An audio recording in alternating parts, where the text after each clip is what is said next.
It's Ash Wednesday. We're starting a new season in the church, and it's almost like the whole world just kind of comes to a stop today as we reset as Christians, as Catholics, to begin this new season.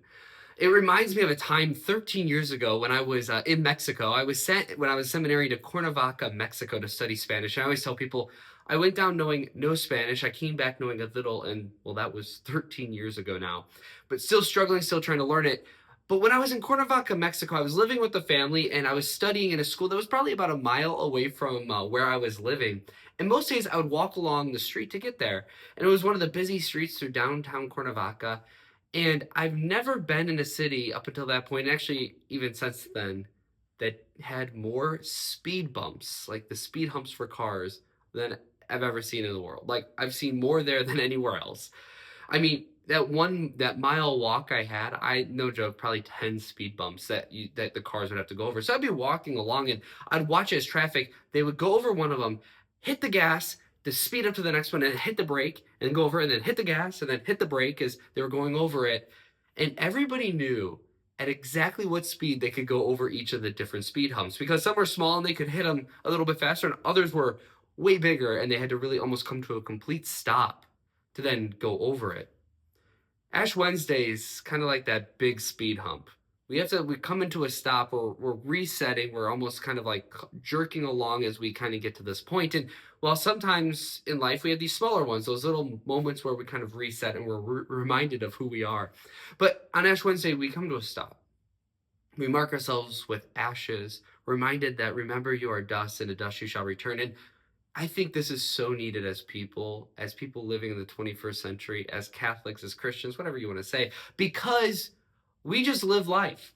So often, the busyness of work and of emails and of getting back to people and the social lives that we carry and, dealing with the kids if you have them and the family life and all these other things that we just put life on cruise control and we're just going along. And so we almost need to be reminded of hitting the brake to reset. And we do this today through prayer, fasting, and almsgiving. These aren't things that the church just made up, right? We heard in the gospel, if you're at Mass today, that Jesus talks about prayer, about fasting, and about almsgiving. And the church highlights these today. I want to highlight them for you because this is how your life is transformed. This is how Jesus wants to come into your life today as we get over this speed bump to set off again during these next 40 days.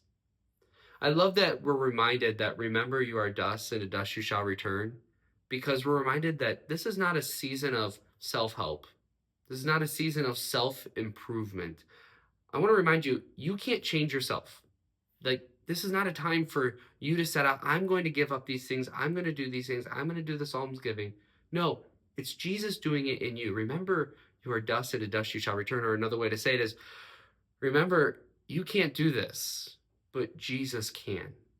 And so as we kind of get over this speed bump today, as we set off again during Ash Wednesday, allow the Lord to transform your life these next 40 days.